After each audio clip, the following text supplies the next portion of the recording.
Hai, Assalamualaikum dan selamat datang ke channel aku Aiman Koci. Video hari ni aku nak share dengan korang feature-feature Samsung Galaxy S10e ni. Okay, so ni aku pakai casing yang dia bagi dalam kotak tu. Warna putih, aku risau agak takut kotor. Phone ni release pada 2019 tapi bagi aku dia punya specification ni masih lagi relevan pada tahun 2020 ni, and dia punya software pun sangat memuaskan lah. Secara fizikalnya, phone ni kecil, body dia curve kat belakang tapi screen dia flat. Dia tak ada sebarang sensor kat depan. Dia just kosong je kat depan ni. Bezel dia pun tak terlalu kecil. Dia pakai Infinite O display ataupun lebih dipanggil sebagai punch hole display. Punch hole dia agak besar untuk dibandingkan dengan punch hole S10 ataupun S10 Plus. Dan dia pakai cuma satu kamera modul untuk front facing camera. Charging port dia menggunakan USB Type-C dan dia ada audio jack. Dia ada dua mikrofon atas dan bawah dan dia ada stereo speaker. Kat sisi dia pula dia ada volume up and down button, Bixby button dan fingerprint sensor ataupun power button. So ini dia integrated. Phone ni support dual SIM ataupun satu SIM dengan satu SDXC card ataupun memory card. Kat belakang pula dia ada dua kamera modul dan satu flash. Kamera ni satu wide angle dan yang satu lagi biasa. Kamera bump dia kecil tapi lebih besar berbanding dengan Galaxy S9. Itu secara fizikalnya. Bila kita masuk dalam phone ni pula, kita tengok feature-feature yang ada kat dalam phone ni. Phone ni ada IP68 certification ataupun IP68 rating. Dia boleh masuk ke dalam air selama 30 minit untuk 1.5 meter. Display dia 1080p dengan 19:9 aspect ratio dengan dynamic AMOLED 438 ppi. Satu yang aku perasan, display dia tak boleh turunkan resolution macam model-model lain. So dia akan stuck dengan 1080p resolution. Selalunya aku akan pakai phone aku dengan resolution 720p. Aku tak kisah dengan extra pixel tu, cuma secara teorinya bateri akan lagi cepat habis lah kalau pakai resolution yang tinggi. Power button dia ni, dia boleh swipe down untuk turunkan notification bar ke atas dan swipe up untuk Samsung Pay. Pada mulanya Bixby button ni keluar, ramai orang yang tak suka sangat Bixby button ni sebab dia ni annoying lah. Kadang-kadang tertekan, and aku sendiri pakai memang aku selalu tertekan bila nak turunkan volume. Tapi sekarang dia dah update dia punya software dan kita boleh nak remap key ni untuk single click dan double click. Tapi dia still akan ada function Bixby tu. So korang boleh tukar sama ada single click ataupun double click untuk Bixby, dan yang lagi satu tu korang boleh letak untuk apa-apa application. Contoh kalau macam aku tak kamera, so aku just boleh tekan dan dia akan buka kamera. Sebelum ni aku tahu yang Samsung ada Samsung DeX ataupun Desktop Experience, tapi S10e ni aku just connect dengan USB-C kepada laptop aku dan dia terus dapat buka Samsung DeX. Cuma kena install software DeX dekat laptop korang, and then korang boleh pakai Samsung DeX. Tak perlu sebarang dock untuk gunakan Samsung DeX sekarang. Okay, so antara feature yang menjadi punca kenapa aku beli Samsung ni ialah Samsung Pay. Aku memang selalu menggunakan Samsung Pay sebab dia boleh guna sebagai pengganti kad korang. Tapi tak semua kad lah. Kebanyakan kad support Samsung Pay ni. Korang just boleh guna Samsung Pay ni macam korang pakai kad je. Tapi bukannya swipe, just scan, PayWave. Korang just swipe up, letakkan fingerprint dan scan. And dah bayar, settle. Maksudnya korang bayar menggunakan kad korang. Sebab sekarang kan semua orang nak pegang phone tiap masa. Tapi tak semua orang akan pegang kad setiap masa. Mungkinlah pocket. Phone mostly kat tangan. Okay, so phone ni juga support fast key ataupun PMA wireless charging. 15 watt saja. Dia tak boleh tinggi. Kalau tinggi boleh aku rasa, tapi dia akan overheat yang sangat-sangat panas. Dia juga support wireless power share ataupun kita panggil sebagai reverse wireless charging. 9 watt sahaja, tapi dia boleh setkan limit berapa banyak korang nak share wirelessly. Contoh macam aku limit kepada 50%, maksudnya aku akan charge phone lain yang boleh charge wireless sehingga bateri aku turun 50% and akan stop. Dia akan automatic tutup wireless power share tu. So antara feature yang terbaru sikit aku rasa ni cuma daripada update Android 10, and iaitu link to Windows. Link to Windows ni korang boleh connect dengan Windows korang menggunakan Microsoft account, and then korang boleh check notification, text, tulisan foto dan lain-lain lagi. So Samsung terkenal dengan OLED display ataupun AMOLED ataupun Dynamic AMOLED. Kelebihan dia boleh pakai always on display. Jadi phone ni mestilah akan ada always on display. Dan yang menariknya, disebabkan phone ni tak ada LED indicator macam phone yang ada bezel sebelum ni, dia perlu adapt untuk buatkan always on display cuma untuk charging. Contoh macam kalau phone aku yang dulu, aku pakai Note FE, akan ada LED indicator. So bila aku charge, dia akan menyala warna merah, dan bila dah penuh dia akan menyala warna hijau. Tapi kalau macam ni, dia tak ada sebarang LED indicator, jadi dia terpaksa buat always on display untuk adapt dengan charging. Even kalau korang tutup always on display, korang still boleh nampak charging information sama ada bateri dah penuh ataupun belum. Antara feature yang terbaru juga yang aku nampak kat dalam phone ni ialah screen recorder. Dia dah ada kat quick panel yang kat atas ni, panel yang kat atas ni.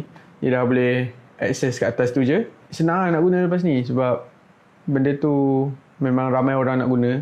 Lagi-lagi zaman sekarang ni semua orang nak share benda yang dia jumpa kat IG, nak record and then share kat kawan. So benda tu macam feature yang perlu ada lah untuk masa sekarang. Dia juga ada focus mode. Focus mode ni bertujuan untuk membuatkan korang lebih fokus untuk buat kerja. Bila korang bekerja tapi korang ada notification kat phone, so dia akan mengganggu fokus korang. Dia akan mengalihkan perhatian korang daripada fokus kepada benda ni. Korang akan lebih tengok kepada benda yang tak sepatutnya korang tengok, dan kerja korang pun tertangguh.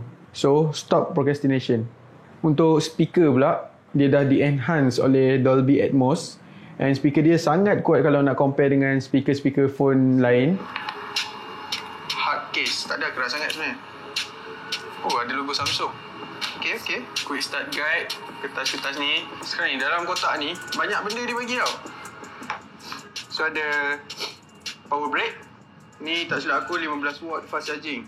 Dia ada separate app sound. Separate app sound ni kalau korang tengah main game sambil tengok YouTube, sambil buka music, siapalah suka buat macam tu. Contoh satu apps ni korang buka kat speaker ni, dan untuk game korang buka untuk wireless earphone, dan untuk music korang buka kat lain. Macam tu lah lebih kurang. Tapi korang perlukan banyak devices lah, macam banyak speaker untuk menggunakan feature ni. Tapi aku takkan guna kot feature ni. Dolby Atmos ni dia ada specific sound yang dia dah dedicate untuk gaming. Bila korang main game pakai phone ni, korang punya audio akan jadi lebih enhance untuk game tu. Jadi bunyi dia macam lagi realistik lah. Dia bukan untuk game je. Dia ada untuk movie, ada untuk lagu, dan untuk suara saja. Kalau phone ni dah tak ada sebarang sensor kat atas, macam mana dia nak detect brightness kan? Sama ada kita duduk dalam suasana yang gelap ataupun terang. So dia macam susah nak detect. Kalau tak ada benda tu, susah lah kita nak selalu nak control brightness ni.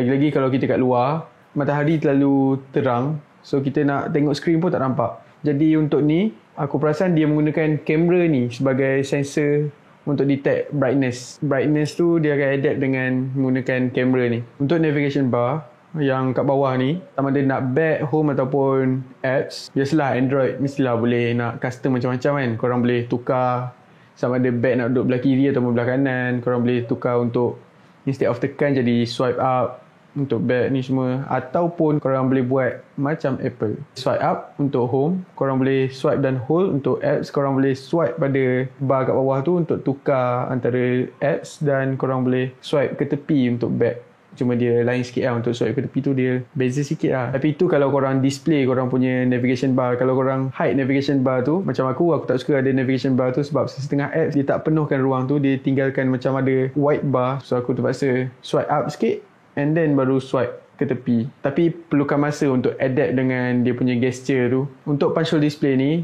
mostly orang akan cari wallpaper yang akan tutup kedudukan kamera ni, ataupun buatkan kita tak perasan yang kamera tu ada kat situ. Jadi untuk aku menggunakan wallpaper Baymax ni. So aku macam lagi suka hitam putih lah daripada warna-warna yang lebih vibrant ataupun terang. Lagipun warna hitam ni lebih jimat bateri lah. OLED display. Okay, so kamera dia boleh pakai untuk face unlock, tapi dia ada dua pilihan. Sama ada korang nak slow ataupun fast. Kalau fast ni, dia dah mention awal-awal, security sangat rendah. So kalau macam muka hampir sama dengan korang, dia boleh buka. Tapi kalau slow pula, security dia masih rendah, cuma dia lebih secure berbanding dengan yang fast tu. Face unlock ni untuk Android yang tak menggunakan infrared ataupun sebarang sensor spesifik untuk face unlock, tak secure lah. Even aku pakai Pocophone abang aku boleh unlock pakai muka aku.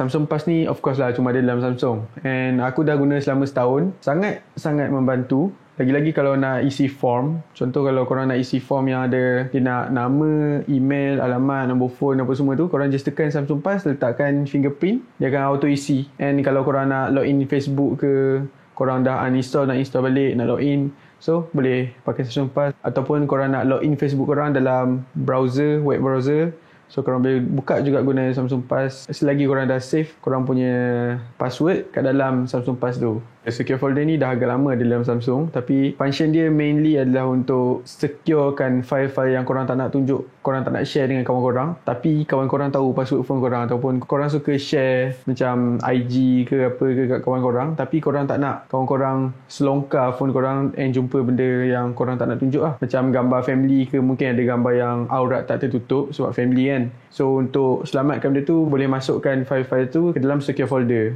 Motion gestures, feature ni nice to have, tapi tak semestinya semua orang akan pakai. Contohnya macam lift to wake, macam Apple user kan, dia just angkat je terus face unlock. So boleh pakai, and dia juga ada double tap dia akan on screen and then face unlock, ataupun korang boleh just letak jadi dekat sensor ni, dia terus unlock, tak perlu nak tekan. Untuk fingerprint sensor ni, korang boleh set sama ada dia boleh swipe down, swipe up ataupun tak. Swipe down ni untuk toolbar kat atas, and swipe up pula untuk Samsung Pay. So aku off untuk Samsung Pay sebab Samsung Pay ni tak perlu pun nak access menggunakan fingerprint ni, cuma swipe up kat bawah je daripada home ataupun daripada lock screen. So tak perlu pun swipe up dekat fingerprint sensor ni. Dia juga ada smart stay, which is kalau selagi korang pandang phone korang, dia akan stay dan dia takkan lock phone korang. Contohnya macam kalau korang set phone korang kepada 15 saat je on display, so maksudnya lepas 15 saat dia akan terpadam kan. Kalau korang on smart stay ni, dia akan stay selagi korang pandang phone korang. Dia akan detect lah menggunakan kamera ni. Smart alert pula, contoh kalau korang baru bangun tidur, korang angkat phone korang, kalau ada notification dia akan vibrate. Easy mute ni biasanya aku guna bila aku set alarm untuk bangun pagi, and then terlalu awal, so aku just terbalikkan and then dia akan mute alarm tu saja. Untuk screenshot, korang boleh macam biasa just tekan power button dengan volume button, ataupun korang boleh gunakan gesture palm swipe tangan korang macam ni, dia akan screenshot.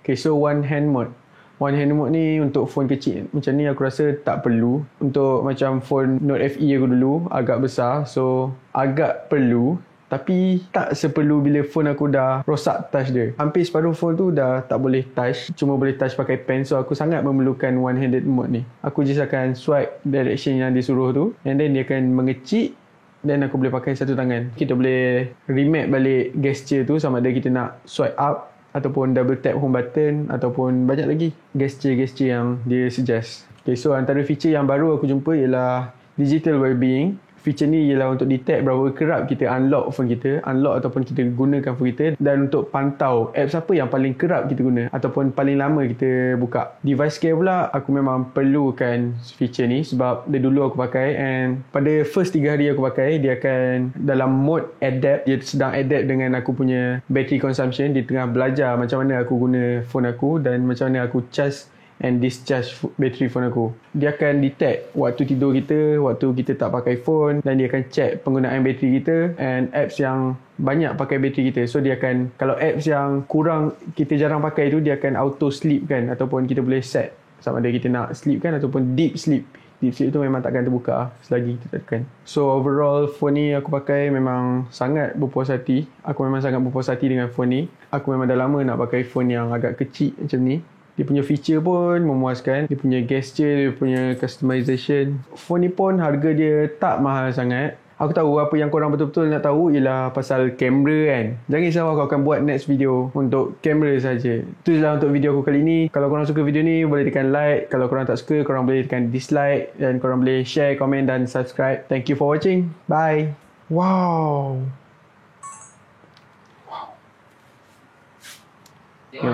Tengok dulu. Hey. Mana? Lupa.